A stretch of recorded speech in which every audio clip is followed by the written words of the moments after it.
Lord Shiva said, "My dear Parvati, now I will relate to you the glories of the 11th chapter of Srimad Bhagavad Gita. While it is impossible to convey all its glories, as there are countless stories, I will recount just one of them. Nestled along the banks of the Pranita river lies the bustling town of Megankara, home to the renowned temple of Lord Jagatishvara. Jagatishvara holds a bow in his hand. Within this town, there lived a devoted Brahmana named Sunanda, who dedicated his entire life to the path of Brahmacharya, celibacy. Sunanda would sit in front of Lord Jagatishvara and recite the 11th chapter of Srimad Bhagavad Gita. While doing so, he would contemplate on the universal form of the Lord. Through the recitation of this chapter, he achieved total mastery over his senses, allowing him to consistently remember Lord Jagatishvara. Once, that pure Brahmana, Sunanda, and his friends went on a pilgrimage to the holy places on the banks of the Godavari river. They visited all the sacred places, beginning with the Viraja Tirtha. In all the holy places they visited, they bathed and received darshan of the presiding deity. One day, they reached the town of Vivaha Tirtha.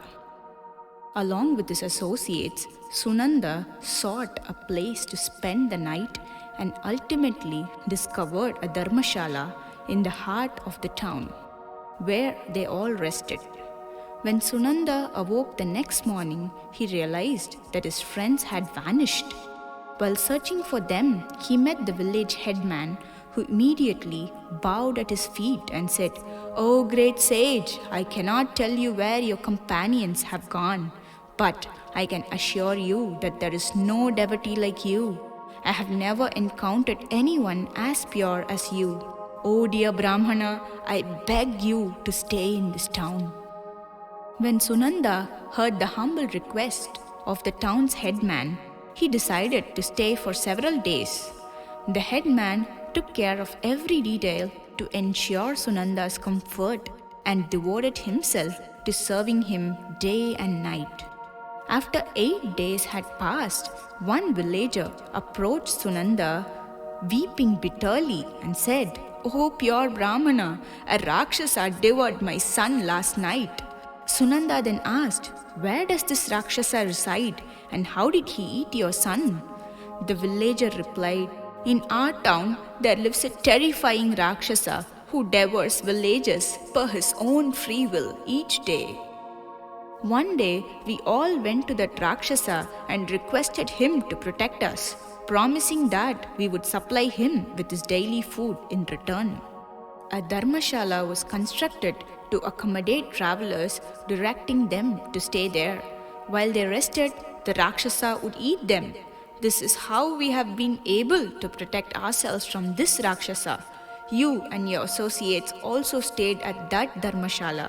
Yet the Rakshasa did not feast upon you like the others. Allow me to explain the reason behind this. Last night, a friend of my son visited, but I did not realize he was a very close and beloved friend.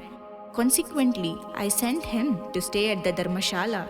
Later, when my son discovered what had happened, he went to retrieve him from the dharmashala.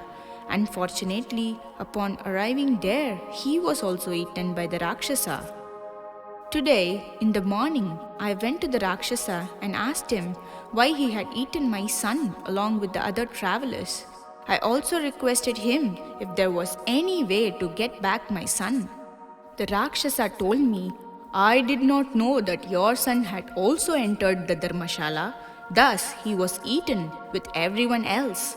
As far as getting him back, that will be possible only after I am freed from this Rakshasa body, which will be possible by the mercy of a person who recites the 11th chapter of Srimad Bhagavad Gita every day."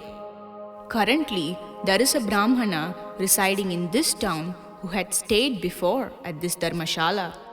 I chose to spare him because he recites the 11th chapter of Bhagavad Gita every day. If he recites this chapter 7 times daily and then sprinkles water on me, I will be liberated from the curse of this Rakshasa body. Sunanda asked the villager what sin led this individual to acquire a Rakshasa form. The villager responded, "Many years ago, there was a farmer residing in this town. One day, while he was watching over his fields, he witnessed a large vulture attacking a traveler on the nearby road. At that moment, a yogi happened to be passing by. Upon witnessing the attack on the person by the vulture, he rushed to assist, but by the time he arrived, it was too late.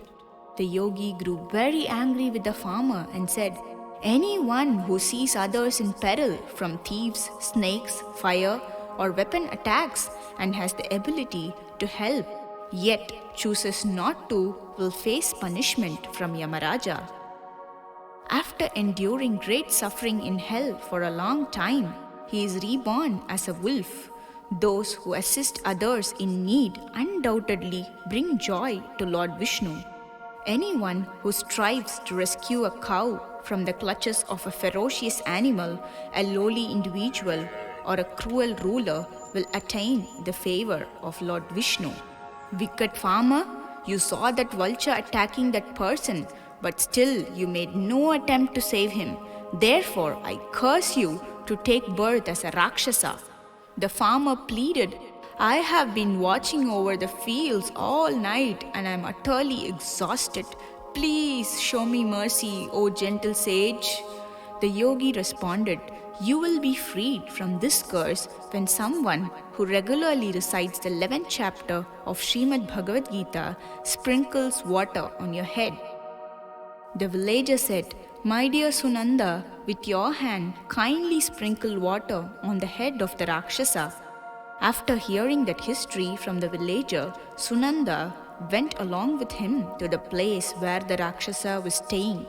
And while Sunanda was reciting the 11th chapter of Srimad Bhagavad Gita, he sprinkled water on the Raksasa's head.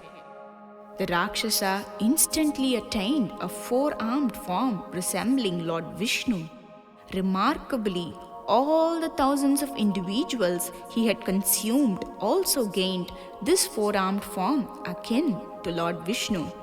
Afterwards, they all settled into the flower aeroplane that had been sent to transport them to Vaikuntha.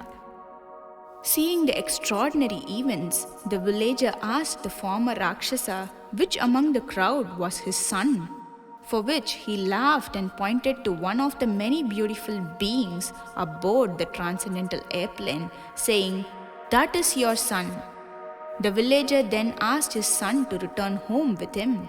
With a smile, the son replied, "Dear sir, there have been countless times when you have been my father and I your son. However, thanks to the grace of the great pure devotee Sunanda, I now have been freed from the cycle of birth and death and am on my way to my real home, Vaikuntha. Dear sir, please submit yourself at the lotus feet of Sunanda and listen to the 11th chapter of Bhagavad Gita. By doing so, you too will surely reach the abode of Lord Vishnu, Vaikuntha. There is no doubt about this. These life-giving teachings were spoken by Lord Shri Krishna on the battlefield of Kurukshetra in response to his friend Arjuna's inquiries. It is only through hearing and reciting this profound discourse that one can untangle the bonds that tie us to the cycle of birth and death.